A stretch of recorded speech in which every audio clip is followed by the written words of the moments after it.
Namaste. Have you ever wondered what is it that keeps you going? What drives you to action?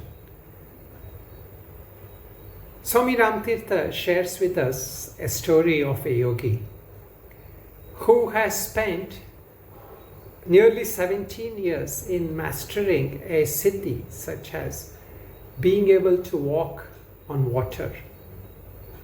So he comes to a saint and brags that I have spent so many years in mastering the siddhi, and also expects that that saint will actually praise him or look up in awe to him. But instead that saint just laughs and says that you have spent 17 years to learn something which the utility of which is that you can cross the water. But I only have to pay 10 rupees to hire a boat to take me across that water. So similarly, many times we do things feeling that doing all these things will get me happiness or bring me some praise or some recognition or something that we feel will make me feel better ourselves or feel that we are somewhat superior. And this is the myth that we all are caught up in. Because the reality of this body and mind is that it is there only for a certain time. And no matter what you get, what kind of experiences you get in this life, or what possessions you get, or what glories you get, you'll not be able to carry it beyond, in your journey beyond. And yet what you do during this time determines where you go or what your journey will be, or whether you will have to take any more journey at all.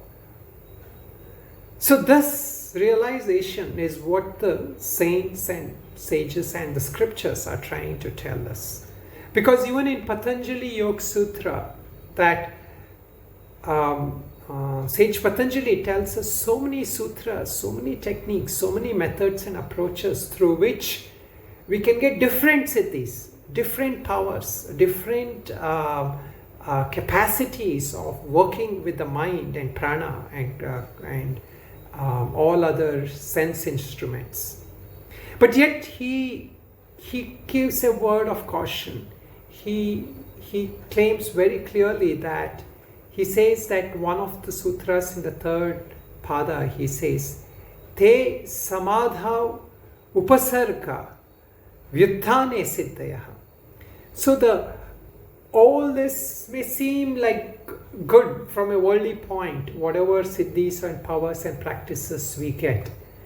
It may seem like we might get a better status from others from a worldly point. But yet these siddhis themselves, these capacities, these powers are in itself a hindrance or obstacle to the ultimate goal of samadhi, moksha, kaivalya, or whatever we want to call it. Because when we are too obsessed about this kind of thing, siddhis, then we forget that goal of why these were created. These were created as a means to help us go to that highest goal, to help us train the senses, not for exhibiting it, not for even a sense of having a superiority, or not even for a sense of feeling that we will get some happiness from that, or some kind of a completeness from that. That goal of seeking that Lord or that self, if we forget that, then all our actions are going to put us in bondage. But if we remember that, and then we can do all actions in the world, we can do everything, help our families, do our duties, help the world, even bring about changes in the world, as long as we don't forget that ultimate purpose, that ultimate goal, that ultimate one reality.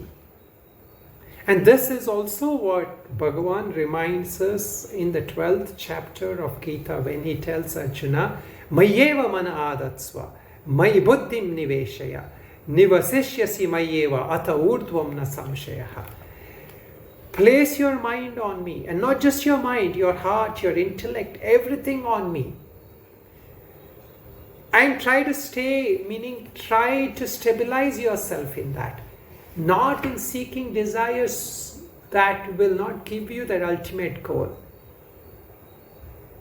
That peace that we are all seeking.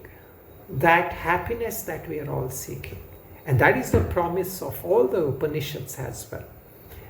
That which gives us that sense of incompleteness is what makes us drive and seek things, whether we are seeking money, a life partner, or some recognition, or to any yoga siddhis, to also learning some perfecting Sanskrit or any other things. All that is we are being driven to do that from a sense of incompleteness.